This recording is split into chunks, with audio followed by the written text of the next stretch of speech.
Now yekufa kwemapilots aiwa airplane crash yakaitika paweekend nemusi Sunday yachitozokura munhu unoda kuti panatoona the government iri kudhinaya mashoko yochiti aiwa pana munhu efatality yakaitika, but tiri kuona kuti maanother sources investigation auro vane vakomana vakaita sana Zim vari kubudisa kuti aiwa vane vakomana vakafira pasport pakaita that fatal accident yethat plane. Saka penda mashoko anobuda chitogwa panapa tichiona kuti aiwa vari kuva vachimira injustice nevakomana vachinzi aiwa sei vakaregerewa, sei pasina kuitwa mastrategies kana maways ekuvachema not subscribe or like on the bell icon. Zim vanyara vachiti in the quiet aftermath of the helicopter crash that claimed the lives of two skilled pilots on Sunday 15th September, Zimbabwe is grappling with a strange silence.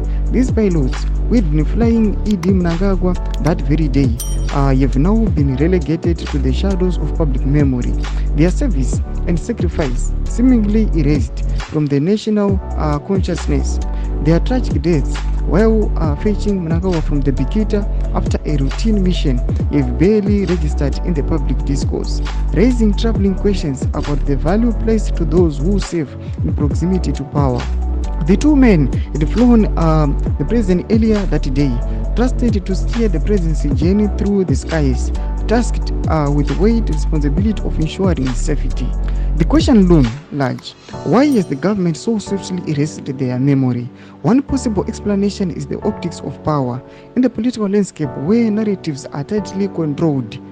Acknowledging the tragic deaths of the two Mnangagwa pilots may have detracted from the image of government's wishes to project. Domashwa rubuda itagwa nevakomana panapa paZimbabwe achiti aiwa chitiko ichi, why is it vakakasira kuti aiwa vakanga mune zvavo vakomana ava kuti the general public isazviziva. Panapa we are basing on the assumption kuti aiwa mashoko ari kutaurwa nevakomana veZimbabwe ndechokwadi, noti panapa vari kuti vakafambira nyaya vachizomeka sure kuti aiwa pane vakomana vakafira pasport, but the government iri kuchineglect mashoko yochiti aiwa hakuna mafatalities akaitika ipapo, vanhu vese vakabuda vari safe.